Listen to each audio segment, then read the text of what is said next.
101.5 FM, yes, the Urban Main Stage competition coming up. And a gentleman that we caught up at Urban last year after he was a finalist in Star Maker and set the world on fire, certainly set Caboolture on fire. People who hadn't seen him before fell in love with this bloke, and it is, of course, Adam Toms, and he joins us now. G'day, Adam, how are you?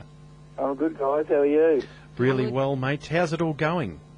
Oh, not too bad. It's all going pretty full on, actually, but down here in Mexico, in Victoria. Actually, I did realise that I'm an hour ahead from you guys. Sorry about that mix-up a little bit earlier on, but anyway. That's okay. We get it all the time. People will ring us and go, you forgot to call me. You're late. Yeah. You're late. I don't know what they're doing. Lot of things. The album out, of course, last year, done some great things, and now a new single out doing more good stuff for you. Yeah, the new single, Rich Man. It's just been a week or two now, hasn't it? Yeah, so I'm pretty excited about that, and I've got the new album coming out in a couple of weeks. So this is the album that was supposed to be out last year. Right. Now who's late? Things like life and stuff get in the way, so it's out in a couple of weeks, so it's all finally come together, and it's somewhere in between Sydney and Benalla in Victoria right now on a truck somewhere, so I'm hoping I'll have it in my hands tomorrow. Oh, can't wait for it, because I'm a bit of I'll admit it, I'm an Adam Toms fan, I'll admit it, and I'll tell you what, you get a lot of airplay up here, and I think the guys are sick of listening to this same album, so it'd be good to get some new material up. Yeah, no, look, it's I guess for an indie artist, it's hard to sort of spit them out. I think the ratio for a lot of the signed acts, the big acts in the States, and that they're sort of bringing stuff out every 12, maybe or between 12 and 18 months. But it's been a bit over 2 years for me, and it's not ideal, I guess. But it just gives it time to sort of get it out there. And some things, it's funny. It took my album, the first one, a good 8 to 12 months for it to really sort of grow some legs anyway, after I started to release a few singles, and so this new album that I'm releasing in a couple of weeks, for all I know, it'll probably be an 18-month to 24-month project as well, so got to let it live as long as you can. Well, I think that's what they're doing now, though. The albums are taking so much longer because when we're releasing single by single, and it does take a while, and people get to know the entire album as you're releasing them. So I reckon it's a fantastic idea, the way we're releasing single by single. Yeah, and I think it's probably a little bit of the way it's heading with the digital age. I read a stat today, and that it's about 50-50 at the moment. It'll take a few of digital versus physical as far as sales go, and I myself jump on iTunes and just download individual songs sometimes, and I think it's a good way for people to sort of I guess decide whether they're liking an artist, if it's a new artist, or if they're just going to like the whole album or not, and maybe buy a few singles first and have a taste. But that's one way to go about it. But for me, my album's going to be available as a physical product for the first little while. I've got a DVD that comes with it. Nice. And the DVD's eye candy while we're listening to the music. Yeah, well, I've got my 6 film clips on there, but more importantly, I've got a documentary of the trip that I did around Australia with my wife and kids. 9 months on the road, so it's pretty much not a fly on the wall, but I call it a real reality documentary. Yep, a real one. Yeah. Get out, a real one. No, there's no such thing. Not one of those produced ones, where somebody's behind the camera saying, "No, say that again and say it like this." Or, the Bear Grylls or something. This is my wife, Mrs. Tomsey, telling it how it is at different times. Oh, I need to see this. Yes. So, look, I think the editor was kind in the end, but I gave him a lot of ammunition, and I think I don't turn out looking that bad as far as a person. Oh. Dragged his wife and kids around Australia on a 9-month trek to... anyway, no. But you know what? That's something... You built a memory there. You built a memory that 9 months, and it's something that the kids and the wife will never forget. I think it's just fantastic that you did it great. And I mean, you're young enough to get out there and do it, so why not? Absolutely. I like that young word. Say that again. Yeah, well, you only get it once. Gee, I'm not that kind. We've spoken to a since I've had kids, I think I've aged about 10 years in the last 4, but anyway. Oh, yes, and it continues to double as they get older, trust me. Oh, shocking. Sorry about that news. We've spoken to a few artists that, like Rod Dowsett bought the bus, did the bus up and travelled Australia with just him and his partner, got around and doing those sort of things, stopping at places. And, of course... Bill Chambers does all that. A lot of them, they just jump in the car and away they go, and and they do those sort of things. What was the inspiration for you to do it? I didn't want to work full time anymore. No. Right. All right, well, we're going to sing for our dinner, literally. No, we were living in Melbourne and both working full time jobs, and we'd work pretty well. Yeah, we'd work pretty hard all our lives, and.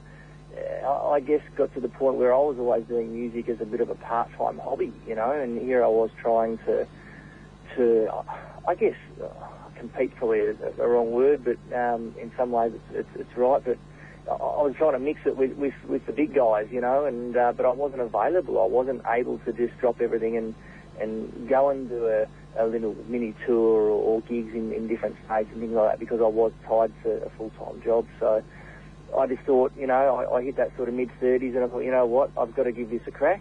And my wife, she was at the time that I thought of this thing, she was about 8 months pregnant at the time, and with our second boy. Oh gosh! Hormones made her say yes, I reckon. You're a braver man than anybody I know. Oh, so we sold the house and bought a caravan, and we did 9 months on the road, and we settled back down in country Victoria at the same town that my wife's parents are. So we've got some good support now, a good support network, which we didn't have while we were in Melbourne. Good babysitters. Yeah, exactly. So I can. It's just also I can go off and do, whether it be a week here or even a weekend there or multiple weeks. I can do that and not feel like my wife's back at home on her own. So. It's good, and I've been since we finished the trip last March. I've been a full-time muso, and like any business, I guess it has its good times and bad times. But so far, I've been able to put food on the table, so it's not too bad. Well done. Now, Adam, we never made it to Tamworth. We're actually putting it in our diary to definitely make Tamworth for 2014. But just having a look at a couple of the shows that you did down there, like the Showcase, Prairie Oysters and Brooke Chevelle Band. I just love Brooke Chevelle. I think he's fantastic. But your New Breed of Country Showcase, Christy Lamb, Paul Cowderoy, Kaylee Bell, Brianna Lee, Mickey Pye, Adam Toms, that must have been, the West Outback Bar must have been rocking that night.